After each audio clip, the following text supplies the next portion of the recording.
Cuando se empezaron a dictar sentencias anulando la cláusula suelo y condenando a los bancos a devolver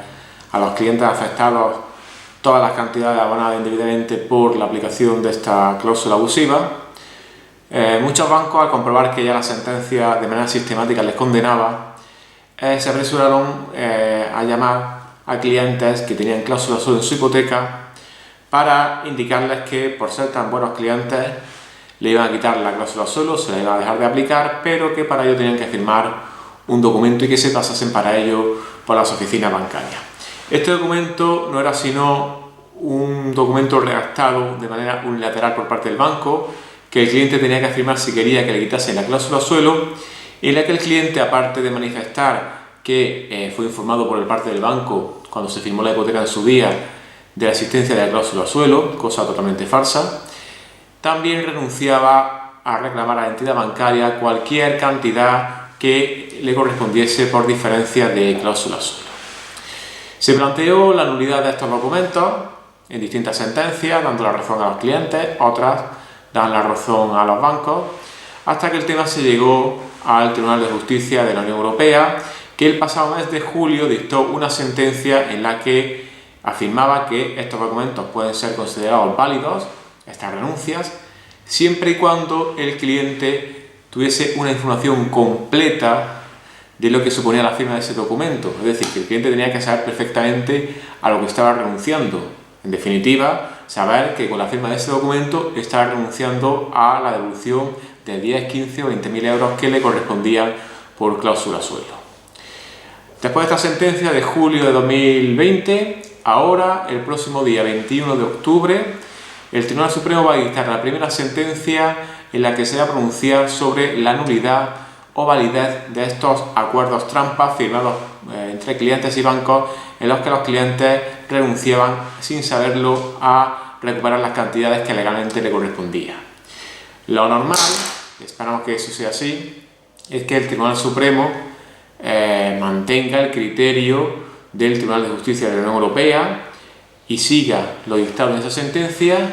y solamente admita la validez de esos documentos si el banco informó totalmente al cliente de lo que suponía la firma de ese documento y en particular le informase de qué cantidades exactas estaba el cliente renunciando. Muchos bancos, cuando presentamos demandas y hay esos documentos, se excusan de que no podían ellos saber qué cantidades se podía al cliente devolver en caso de una cláusula suelo, lo cual es totalmente falso, porque al menos desde marzo de 2015, desde la sentencia del 25 de marzo de 2015 del Tribunal Supremo, ya los bancos sabían perfectamente qué cantidades tenían que devolver a los clientes, porque en esa sentencia el Tribunal Supremo fijó las cantidades que tenía que devolverse al cliente en materia de cláusula suelo. Por lo tanto, cuando se firmaron esos documentos, que repetimos, eran documentos impuestos por la entidad bancaria como un requisito imprescindible para que la entidad bancaria dejase de aplicar la cláusula suelo en el préstamo hipotecario del cliente, el banco conocía perfectamente, primero, que la cláusula suelo que había en la hipoteca era ilegal, que no cumplía los requisitos para que fuese válida establecidos por el Tribunal Supremo, y en segundo lugar sabía perfectamente que si el cliente ponía una demanda, cuáles iban a ser las cantidades que iba a tener que devolver al cliente, la diferencia entre lo cobrado con cláusula suelo y lo que el cliente hubiese pagado en caso de no haber aplicado cláusula suelo a la entidad bancaria. Por lo tanto, si se confirma este criterio del Tribunal Europeo, que debe confirmar el Tribunal Supremo el próximo 21 de octubre, todos los afectados que hayan firmado documentos de renuncia a regalar por entidad bancaria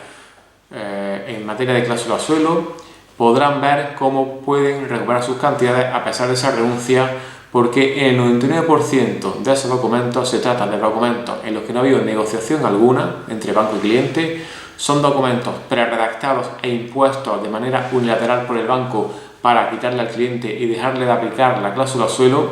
y fundamentalmente son documentos en los que el banco no daba ningún tipo de información al cliente, estando obligado a ello y teniendo conocimiento de ello, en concreto de las cantidades a las que el cliente estaba renunciando con la firma de ese documento. Por lo tanto, en ese documento no se cumple el requisito que establece el Tribunal Europeo de información al cliente, por lo que entendemos que el Tribunal Supremo dictará la sentencia el 21 de octubre, confirmando dicha doctrina del Tribunal Europeo, acogiéndose a la misma y declarando nulos esos documentos si no el banco no acredita que dio información suficiente. Permaneced atentos a nuestras redes sociales, a nuestra página web, y el 21 de octubre, cuando se conozca esa sentencia por parte del Tribunal Supremo, os indicaremos cuál ha sido el resultado y los pasos que tenéis que dar, si es positiva, para todos aquellos que habéis firmado renuncias en materia de cláusula suelo, poder reclamar todas las cantidades que legalmente os pertenecen.